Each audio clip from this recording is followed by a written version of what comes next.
So did you ever wonder कि कभी कुछ कॉमन नेम्स हमारे दिमाग में किसी पर्सन या थिंग से रिलेटेड कैसे एक विविड इमेज क्रिएट कर देते हैं। अब जैसे ही मैं आपके सामने नाम लूंगी किंग ऑफ रोमांस, तो पहला नेम और पहली पिक्चर जो आपके दिमाग में आएगी that is of Shahrukh Khan.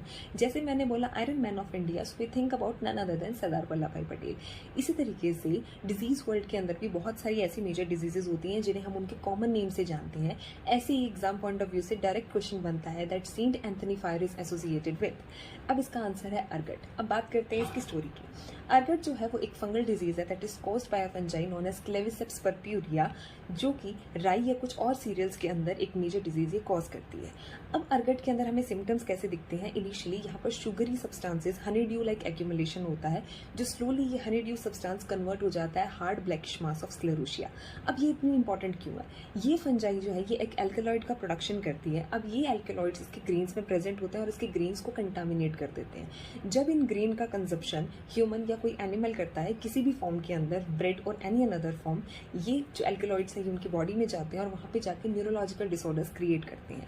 Neurological symptoms के अंदर हमें दिखेगा कि इनिशियली हेलुसिनेशंस होने लग जाती हैं, बर्निंग सेंसेशन आता है। हेलुसिनेशन का मतलब होता है ऐसी कोई भी साउंड, साइट, स्मेल जो कि प्रेजेंट नहीं है लेकिन हमें लग रही है कि वो है। And further leads to the gangrene. Gangrene में क्या होता है कि इसके अंदर ब्लड वेसल्स जो है वो कंस्ट्रिक्ट हो जाती हैं, तो उस पर्टिकुलर टिश्यूज तक ब्लड या ऑक्सीजन की सप्लाई नहीं हो पाती, जिसकी वजह से वहाँ पर नेक्रोसिस हो जाती है। अब मिडल एजेस के अंदर राई को as a staple food consume किया जाता था और इन एल्कलॉइड्स की कंटामिनेशन की वजह से वहाँ पर लोगों में ये सब सिम्टम्स बहुत कॉमनली और बहुत प्रिविलेंट हो गए थे। तो इस चीज़ से बचने के लिए, इस चीज़ से उनको प्रोटेक्ट करने के लिए वहाँ के पीपल, मॉन्क्स जो सेंट एंथनी है उन्हें प्रे करते थे ताकि वो उन्हें प्रोटेक्ट कर पाए, एंड इसीलिए इसका नाम रखा गया था saint Anthony fire. So I hope you like this video and understand the concept of Saint Anthony Fire, and for more such videos stay tuned with us.